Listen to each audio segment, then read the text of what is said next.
Oi, gente, eu sou a Késia, tenho um livro, né, Quando Deus Gera Vida, e Mulheres com Propósitos de Vida, né, celestial, pró-reino. Por esse motivo, por esse assunto, eu tô aqui hoje com a Bárbara. Oi, muito Bárbara. obrigada, Késia, pelo convite. Muito feliz de estar aqui, poder compartilhar um pouquinho do nosso testemunho, mas também o que Deus tem feito na nossa vida através da missão, da maternidade, do que Ele tem nos chamado para fazer também. E ela é linda, né, gente? Ai, parece ali. Onde você mora hoje, Bárbara? Eu moro num lugar bem ruim, Bem triste, bem né? Não tem triste, sol. frio. Tô brincando. A gente mora no Havaí, vai fazer 4 anos que a Que gente tá lá legal. na Big Island, no lado de Kona. E a gente mora na base missionária lá, da Jocum, Jovens com a Missão. E a gente tá lá, vivendo essa vida. Com intensidade. Com intensidade, em todas as áreas, na verdade. Eu era líder de uma escola em Kona e o Aaron era líder de outra escola.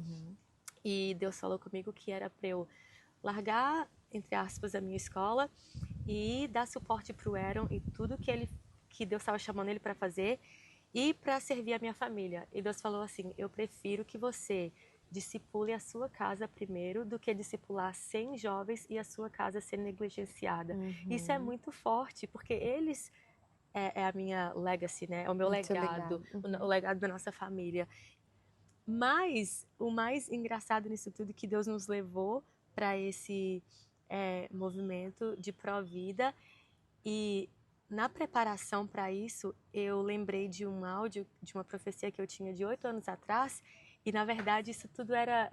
Deus já tinha falado comigo que ia acontecer, que eu ia trabalhar com mulheres em situações desesperadoras, mulheres que estavam pensando em abortar, e que eu ia trabalhar em lugares que elas iam vir e eu ia cuidar delas. Uau. E isso tem acontecido, e é só para mostrar a fidelidade do Senhor em tudo que Ele E faz. Ele tá sustentando, né? E é Ele que sustenta a gente em todos os momentos. Eu olho ela falar sobre a clínica, sobre esse chamado específico, é um chamado específico. Sim.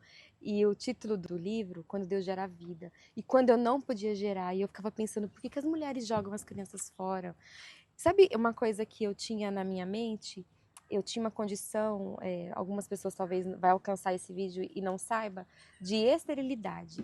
Eu não ovulava, eu estava no momento de não ovulação e esterilidade total. Eu fiz vários acompanhamentos, vários exames, vários procedimentos e nenhum deles foi bem-sucedido. Então a minha negativa foi que eu não podia mais. Já estava chegando a idade e você não vai poder mais ter filhos. Uau. Então a médica me disse que as últimas palavras dela foi: vá para a adoção. É impossível. Nós fizemos tudo o que nós tínhamos para fazer. Então, quando eu saí dessa consulta, foi a última consulta que eu tive, eu não chorei. Foi a primeira vez que eu não chorei. Uau. E quando eu não chorei, eu tinha tido muitos sonhos. Deus vinha falando comigo muitas vezes sobre essa área, né? E eu digo hoje, olhando assim para trás, eu tinha uma paranoia de olhar os lixos da rua. Uau. Porque no Brasil era muito comum as mães abandonarem.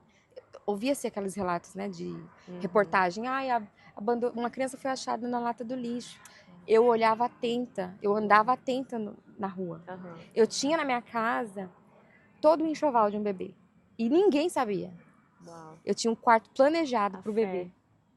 Eu tinha um quarto planejado pro bebê. Então, entendeu? Porque Sim, que é sim. tão, pra mim, é tão profundo.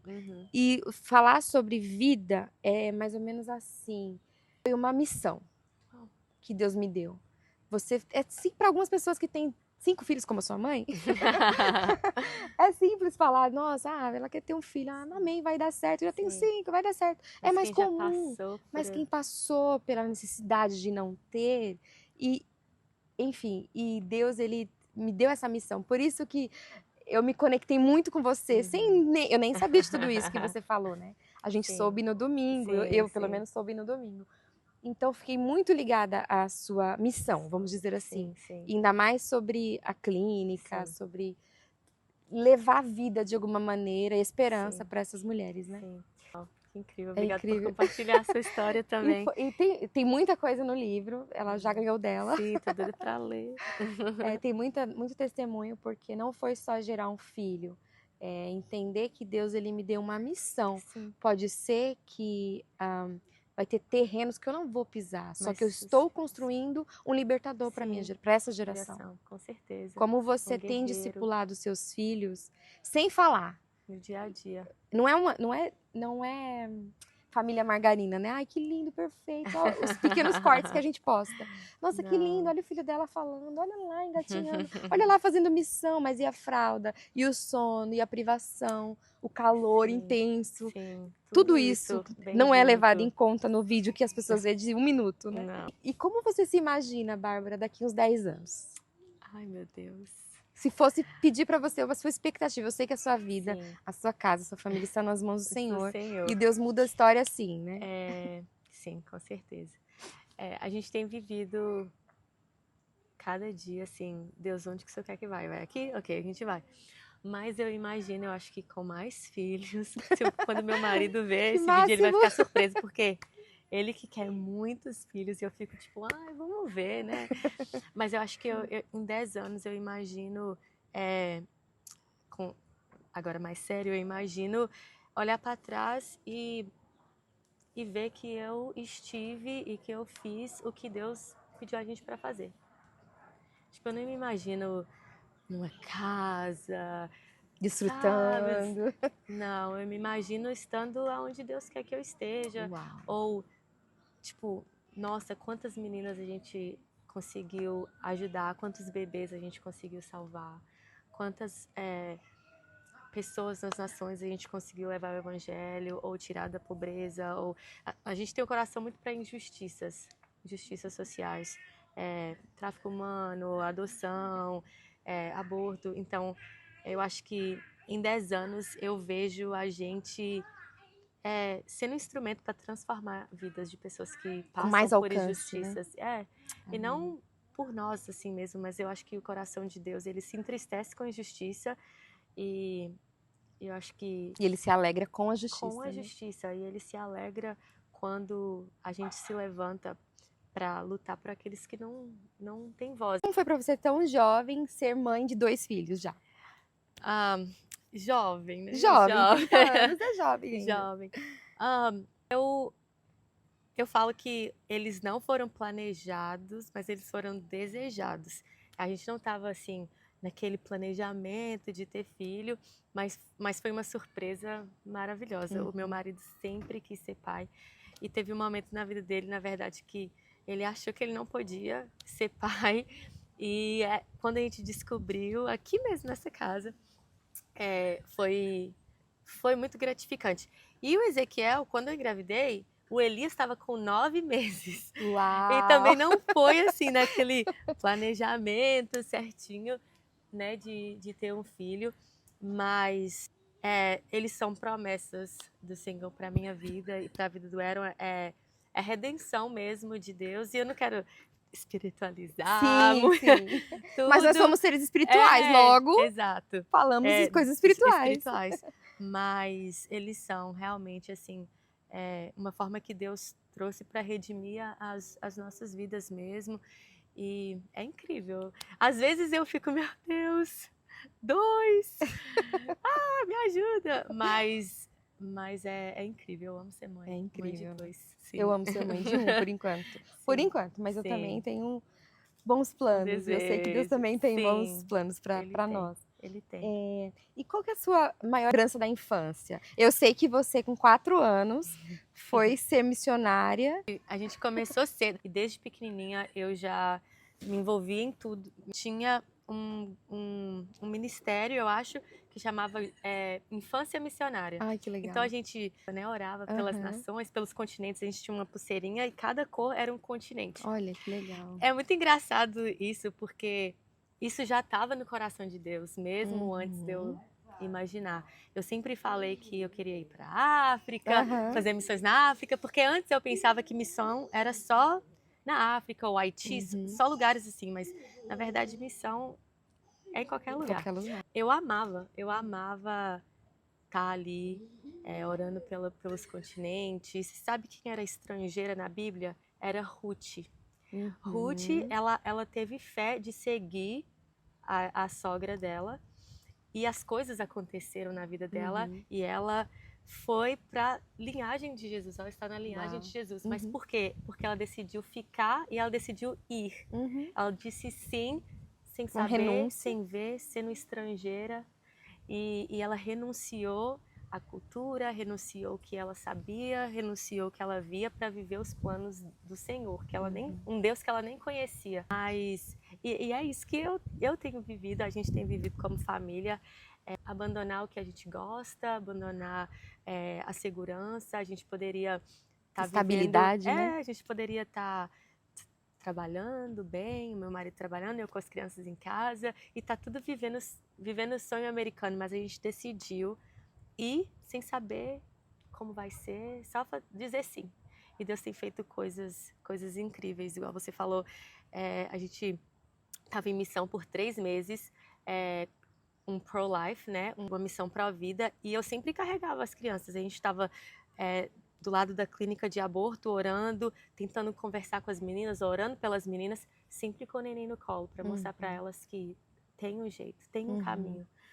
E isso tem sido incrível, ver eles crescendo também nessa atmosfera. Você está discipulando. Exato, exato. A gente esquece que eles são a nossa igreja, eles são a nossa nação. Mesmo se você não vá para uma nação e você tem um filho, eles estão carregando aquilo que você carrega, eles estão recebendo aquilo que você carrega.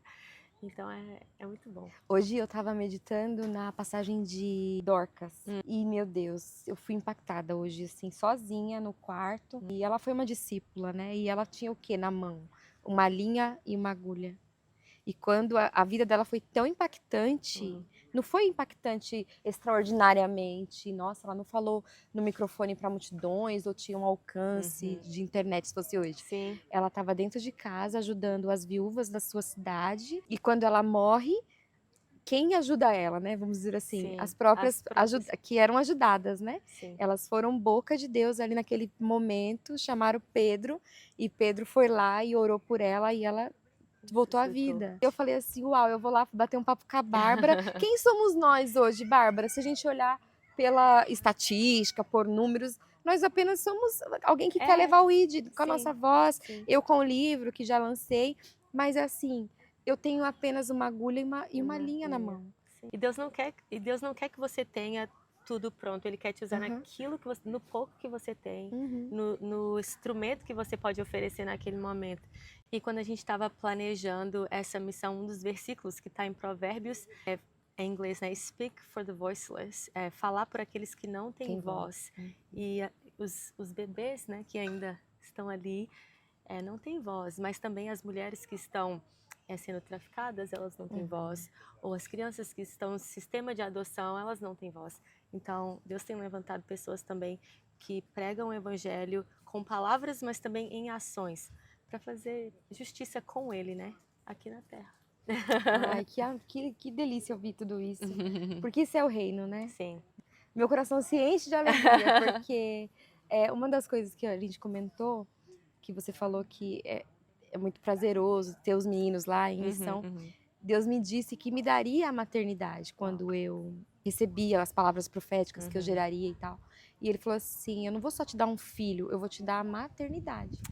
A ponto de chegar a tempos, o Theo vai fazer 4 anos. Uau. A ponto de chegar a tempos, eu falo assim, será que agora é a hora de eu ir fazer alguma coisa, trabalhar, eu sou formada, estou estudando outra coisa, agora eu estou fazendo psicanálise. Uau. Porque Deus também me disse, agora é o tempo de você estudar isso para poder ajudar outras pessoas. E não é só para mim. Então, assim, tá lá estudando. Não, não é para mim. Eu não queria minha área de exatas, eu gosto de números. E Deus me trouxe para humanas, para cuidar de pessoas. Então, não é só ter, sabe, Bárbara, a mensagem que eu quero passar para as pessoas? Não é só ter um livro, tem um livro escrito tal, e agora? Não é só ter um livro, é ouvir a voz de Deus, aprender que enquanto eu espero algo para mim, Deus, ele tem um plano que não vai envolver só a Bárbara, não vai envolver só os dois ou só o marido, vai envolver uma comunidade, vai envolver talvez uma nação, outras nações até a herança que vocês estão deixando Com para eles, certeza. né, de discipulado. Com certeza. E o seu testemunho, ele não é só para você, ele é para Uhum. você, para te lembrar o que Deus fez, mas é para as pessoas, para mostrar para elas o que Deus pode fazer na vida delas também. Nunca é só pra gente. Quem serve a Deus não fica só em Não nós. fica. Nós não somos um poço parado, né? Nós Não. somos um rio Um mar que vai e volta. alimentar quem Sim, precisa. Sim, E o que você entende como a sua maior missão em família, assim, de vida? sim. Acho que a nossa maior missão como família, que é bem clichê, né? Eu acho que é levar a esperança em Jesus para as pessoas, no geral, mas além disso também, eu acho que é para mostrar que há um caminho melhor, por exemplo, nesse sentido de aborto ou de cuidar de mulheres, é que há uma luz no fim do túnel, né? E mostrar para nossas crianças também que a nossa vida não é só nossa. Quando a gente diz o sim para Jesus, não é sobre nós mais. Não é só sobre a nossa casa mais, não é só sobre mim, meu marido, minhas 2 crianças. É sobre pessoas que precisam da gente para alcançar. Então, acho que a nossa maior missão de vida é conhecer Jesus, fazê-lo conhecido e levar essa esperança ou essa transformação, essa restauração que ele fez nas nossas vidas para as pessoas que podem ser transformadas também, eu Impactadas acho. Impactadas. Até, né? O evangelho é simples, né, Bárbara? É simples. É simples, ele veio como uma pessoa simples, ele falou para as pessoas, os exemplos que ele dava, as parábolas, eram coisas simples, Sim. como plantar, como fazer isso, colher. Os exemplos Sim. eram todos assim, o pão, era tudo muito simples. Muito simples. Então não tem por que a gente desenhar, querer fazer bonito, porque não é. É ser. É ser. É ser. É ser como Jesus, é servir como Jesus, é amar como Jesus, é cuidar como Jesus. Às vezes é difícil, porque a gente é humano. Nós somos limitados.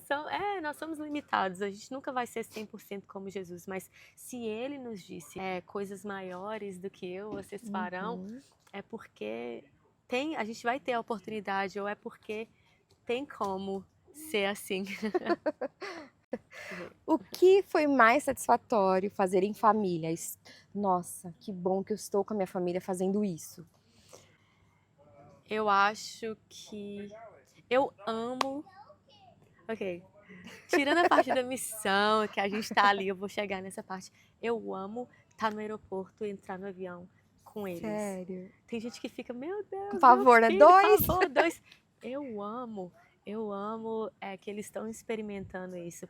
Mas eu acho que uma vez que a gente estava em frente a uma clínica orando e eu estava com os 2 e o Aaron ali conversando com a menina e tal, ela com a opinião contrária, mas olha para eles e fala, ai, seus filhos são lindos, não sei o quê. E essa foi a oportunidade de a gente falar, exato. Olha só como é possível. Entendeu? O nosso testemunho de estar com eles no front lines, na frente da batalha ali, com eles no como que chama mesmo? No sling. No sling, E o Elias de mão dada, assim, mostrar para eles que vida é importante.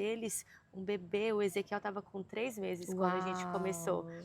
Ele é a imagem e semelhança de Deus. Ele com 3 meses, totalmente formado, igual um bebê de 21 semanas, ou de 10 semanas, ou de 7 semanas, ou de 1 semana. Eles são imagem e semelhança do Senhor. Então, ter esse testemunho vivo, mais do que falar, mostrar para eles que é possível. Esse é um. E teve outro que foi eu e o Aaron só, a gente foi para a Amazônia. A gente foi no meio da Amazônia, da mata. Foi incrível. A gente levou a palavra para os ribeirinhos, a gente foi visitar um time e a gente se envolveu naquele ambiente, assim, conhecer o nosso Brasil, né? Conhecer a Amazônia, mas também levar a palavra para os ribeirinhos. Foi incrível. Você já tinha eles ou não? Eu estava grávida. Eu estava grávida de 5 meses e eu saí de Minas para Manaus. Entrei num barco, 5 horas de barco até chegar lá nos ribeirinhos. 5 meses grávida. Foi incrível, assim, foi uma experiência única. Eu amei ter feito isso também. E as pessoas querem ir tão mais longe, né? Sendo que o Brasil, principalmente, tem muitos lugares que podem ainda ser alcançados, né? Muitas pessoas que não foram alcançadas no Brasil ainda. Principalmente os indígenas. Tem também as pessoas do sertão que precisam ser alcançadas. Enfim, o nosso país, mesmo sendo um país laico, mesmo sendo um país que muitos falam que conhecem, tem gente ainda que nunca leu a Bíblia na própria língua. Os indígenas têm a língua própria, nunca leu a Bíblia, não conhecem o Jesus, mas creio que um dia vão ser alcançados. Eles vão ser alcançados. Em nome de Jesus. E se você tivesse que mudar o poder, se você tivesse o poder de mudar alguma coisa no mundo, em uma área específica, o que você mudaria? Como eu falei, a gente tem um coração voltado para combater injustiças. Então, eu acho que se eu tivesse o poder de mudar algo, eu acho que seria não haver mais tráfico humano, não haver mais milhares de crianças para serem adotadas, mas o governo, a organização tão demorado, tão burocrático, ou várias meninas que estão pensando em abortar por N motivos. Eu acho que se eu pudesse fazer alguma coisa, eu acho que seria contra as injustiças, com certeza. Amém. É isso. Ai, eu gostaria obrigada. muito de agradecer por esse tempo. Obrigada. E saber que o nosso tempo é a nossa voz hoje, né? Hoje nós tiramos um tempo para nos conhecermos, porque nós não nos conhecíamos pessoalmente. Foi muito legal a gente conhecer. E é ser voz. Esse tempo que o Senhor nos chamou, marcou para nós nos encontrarmos, é que nós duas vamos, cada uma na sua missão individual, mas que nós vamos ser vozes para aqueles que precisam. Para essa geração. Seja ela dos quase 40 ou da casa dos 30, mas que todos sejam alcançados com essa voz, com essa missão e encorajados, né, Bárbara? Porque você não precisa ser um escritor, você não precisa ter 1 milhão de seguidores, não. Você apenas precisa ser um instrumento, né? E deixar ser usado por Deus, né? Sim. Eu quero agradecer essa oportunidade e te dizer que eu vejo esse livro quebrando barreiras e alcançando pessoas que você nem imagina. Amém. Eu lembro, lendo a história de Débora, ela falou que nada acontecia como eu, Débora, me levantei como uma mãe em Israel. Uau. E ela foi mãe de multidões. Uau! Porque eu recebi essa profecia! Sério? Uau! Uau. E eu te vejo como Débora, como uma mãe não só para o seu neném, uma mãe para multidões, uma mãe para nações, seja aqui no Brasil ou em qualquer lugar. Recebo novamente. Você se levantando como uma voz, através do seu livro, ou através das suas redes sociais, você vem alcançar filhos, mães, mulheres, pais, crianças, adultos, com essa palavra de vida. Porque, igual a gente já falou sobre isso, gerar vida não é só aqui dentro, gerar vida, né? Não é só ter um filho. Gerar vida é lançar palavras, é falar, é cuidar, é amar. E eu vejo que você carrega isso. Acabou, gente. Obrigada.